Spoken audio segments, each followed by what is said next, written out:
Chance encounters. Mia Romano checked her boarding pass for the third time, squinting at the seat number through tired eyes. After a sleepless night finishing her botanical illustrations for the London exhibition, the 12-hour flight ahead seemed both blessing and curse. 24C, she murmured, counting the rows as she walked down the narrow aisle. The early morning Seattle departure meant the cabin was quiet, passengers still wrapped in that peculiar pre-dawn silence. She found her row and paused, struggling to hoist her carry-on into the overhead compartment. A man in the window seat remained absorbed in his book, not looking up. "Excuse me?" Mia said softly, sliding into her seat with a practiced traveler's efficiency. The man lowered his book, and the world stopped turning.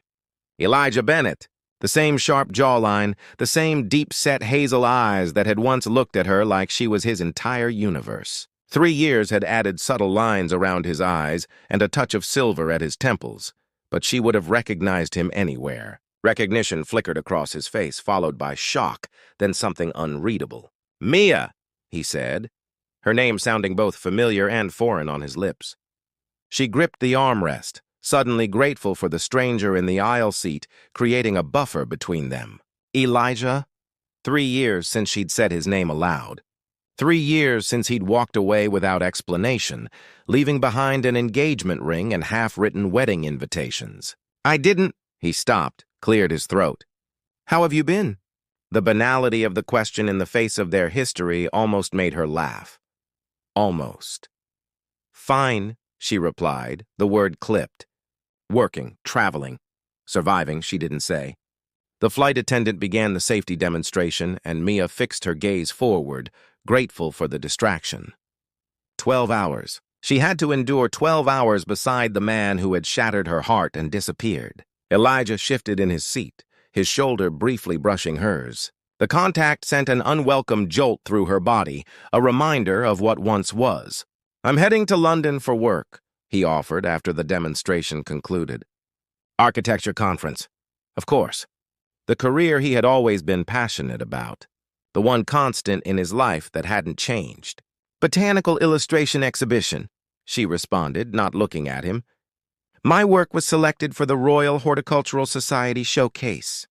A small smile tugged at his lips. "You did it then. Your dream," something in his voice, pride, made her turn. Their eyes met, and for a brief moment, the years between them compressed into nothing. "Yes," she said simply. "I did." The plane began its taxi down the runway, and Mia closed her eyes. The gentle pressure of acceleration pushed her back against her seat as they climbed into the morning sky, leaving Seattle behind, just like Elijah had left her behind. 12 hours trapped beside her greatest joy and deepest regret. As the seatbelt sign dinged off, Mia pulled her sketchbook from her bag. Drawing had always been her refuge, and she needed that sanctuary now more than ever. Beside her, Elijah returned to his book, but she could feel his gaze occasionally drifting to her hands as they moved across the page, creating intricate patterns of leaves and flowers, beautiful things that grew from broken places. The flight attendant announced their journey had begun, the first leg of a very long day. Mia took a deep breath. She had survived his absence for 3 years. She could survive his presence for 12 hours. Turbulent memories. 2 hours into the flight, the artificial calm between Mia and Elijah had settled into something almost bearable. Their middle-seat companion, an elderly businessman, had fallen asleep with impressive speed, leaving them in a bubble of awkward semi-privacy. Mia's pencil moved methodically across her sketchbook, detailing a rare orchid species she'd been commissioned to illustrate. The familiar motion centered her, though her awareness of Elijah's presence never faded. "Your technique has evolved," he said quietly, breaking their silent truce. "The way you capture light now, it's remarkable." Mia's hand stilled. Of course he would notice. Elijah had always seen details others missed, in buildings, in art, in her. "Time changes things," she replied, the double meaning hanging between them. The flight attendant arrived with their meal service, temporarily saving them from conversation. Mia accepted her vegetarian option, remembering how they used to cook together on Sunday mornings in their little apartment overlooking Puget Sound. You still don't eat meat? Elijah asked, unwrapping his cutlery. Some habits stick. Unlike people she thought but didn't say, Elijah studied her profile for a moment. Mia, I know this is incredibly uncomfortable. Don't, she cut him off, voice low but firm. We're just two people on a plane. That's all. He nodded, respecting her boundary, and they ate in silence. But when their trays were collected, something shifted in Elijah's posture. I saw your exhibition at the Pacific Northwest Botanical Gardens last year, he confessed. I stood in the back. You were explaining your process to a group of students. Mia's chest tightened. You were there? Why didn't you say something? What would I have said? Sorry I disappeared from our life together without explanation? The flight suddenly shuddered, the seatbelt sign pinging on as they hit a patch of turbulence. The plane dropped slightly, and Mia instinctively grabbed the nearest solid object, Elijah's arm. His hand covered hers, warm and steady. For a heartbeat, they were transported back to their first flight together, when she'd confessed her fear of turbulence, and he'd held her hand the entire way. The plane steadied, but something inside Mia remained shaken. She withdrew her hand, but the sensation lingered. I never stopped following your career, Elijah said softly. Every exhibition, every publication. I kept every article. Why? The question escaped before she could contain it. Small and vulnerable. The turbulence increased, the plane now properly shaking. The captain's voice came over the intercom, instructing flight attendants to take their seats. As the aircraft rocked, Mia closed her eyes, breathing deeply. Elijah didn't touch her this time, respecting the distance she'd established, but she could feel him watching her. Because I never stopped caring what happened to you, he finally answered, his voice barely audible above the rumble of the turbulence. When the plane steadied again and the seatbelt sign switched off, a strange calm had descended. Something about nearly plummeting from the sky had a way of putting things in perspective. You don't get to care, Mia said, though the fire had gone out of her words. Not after walking away like I meant nothing. Elijah's expression darkened with pain. You meant everything, Mia. That was the problem. Their elderly seatmate stirred, mumbling something about London weather before drifting back to sleep. Then why? She whispered. The question that had haunted her for 3 years finally spoken aloud. Outside their window, the vast Atlantic stretched beneath them, an impossible distance already crossed. But the greater distance, the one between who they had been and who they were now, suddenly seemed both unbridgeable and paper-thin. Elijah looked at her, really looked at her, for the first time since she'd sat down. It's a long story, he said. Are you sure you want to hear it? The flight attendant announced they were halfway to London. Halfway there, halfway home, halfway between past and future. Mia nodded. We have time. The truth unveiled. Ladies and gentlemen, this is your captain speaking. Due to severe weather conditions over London, we're being placed in a holding pattern. We expect to circle for approximately 1 hour before receiving clearance to land. Please remain seated with your seatbelt fastened. A collective groan rippled through the cabin. For most passengers, it meant delayed connections and frustrated plans. For Mia, it meant more time suspended in this strange limbo with Elijah. Their elderly neighbor had awakened and gone for a walk down the aisle, leaving them truly alone for the first time. I never wanted to leave, Elijah began, his voice low. You have to believe that. Mia turned toward him, abandoning the pretense of indifference. Then why did you? Elijah rubbed his hands over his face, suddenly looking exhausted. My father wasn't just an investor like I told you. His architectural firm was a front for laundering money for some very dangerous people. Mia stared at him, disbelief evident in her expression. What are you talking about? I found out 3 weeks before our wedding, he continued. A federal agent approached me. They'd been building a case against my father for years, and they needed my help to access certain records. The plane banked gently as it entered its holding pattern, the curved horizon visible through their window. I agreed to help them, Elijah said. But the people my father worked for threatened to target anyone close to me as leverage. The agent handling the case said they would hurt you to get to me. Mia's mind raced, piecing together memories. The strange calls Elijah would take in private, his increasing distraction in those final weeks together, The way he'd insisted on changing the locks on their apartment. Why didn't you tell me? We could have faced it together. Elijah shook his head. These weren't people who made idle threats, Mia. And I couldn't risk putting you in witness protection, destroying your career just as you were getting recognition. You had your first major exhibition lined up, so you made the choice for me, she said, a hint of anger returning. You decided what I could handle. I did, he admitted, and I've regretted it every day since. But I couldn't see another way to keep you safe. The plane hit another pocket of turbulence, gentler this time. Outside, clouds obscured their view, thick and impenetrable. What happened with your father? She asked after a long pause. He's serving 20 years, Elijah said. The case wrapped up last year. That's why I came to your exhibition. I was finally free to see you, even if just from a distance. Mia processed this information, emotions washing over her in waves. Relief at finally knowing the truth. Anger at being kept in the dark. Grief for the years lost. I received death threats, Mia, Elijah continued softly. Pictures of you leaving your studio. Notes describing the coffee you'd ordered that morning. I couldn't take the risk. Her hand trembled slightly as she reached for her water bottle. 3 years of imagining he'd simply stopped loving her, found someone else, or decided she wasn't worth the commitment, when all along, he'd been trying to protect her. You could have found a way to tell me, she said, though with less conviction now. Maybe, he conceded, but I was terrified, and the FBI was clear about maintaining complete separation. Every time I considered reaching out, I imagined you becoming collateral damage in something I had brought into your life. The captain's voice interrupted again.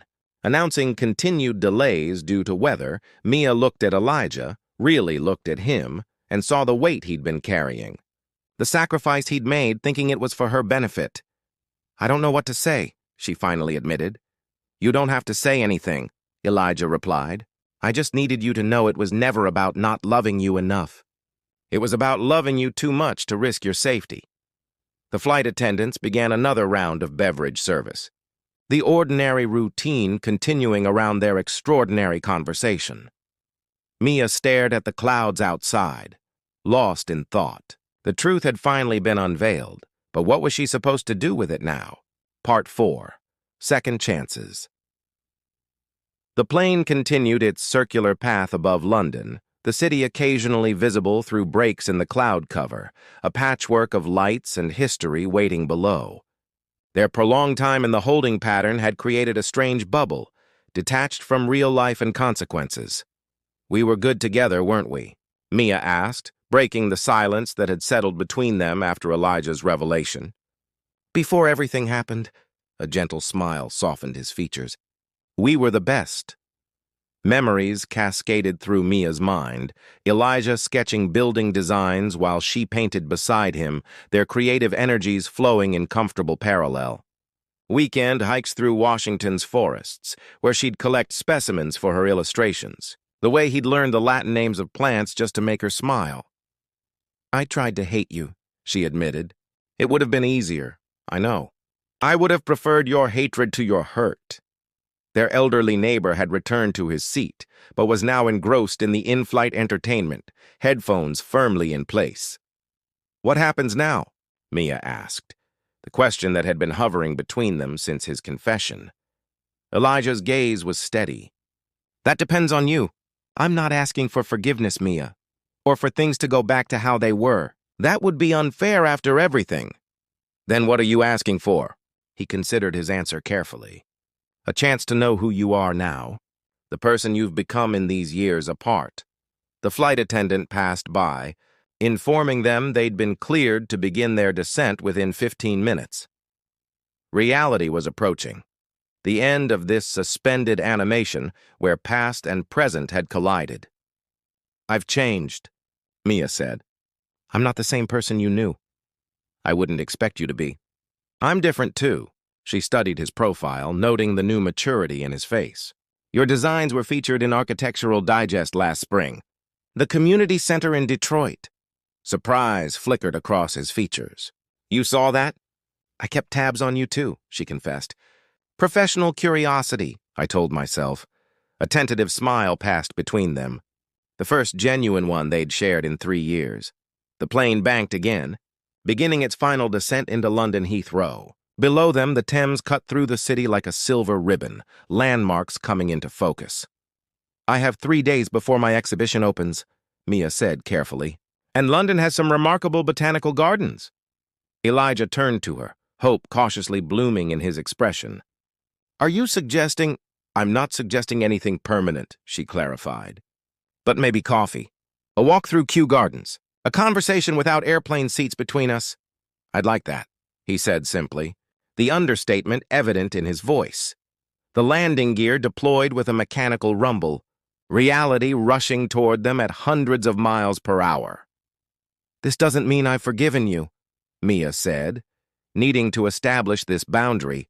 "I don't even know if forgiveness is possible after so much time lost." "I understand," Elijah nodded.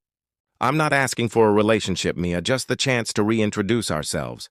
As we are now."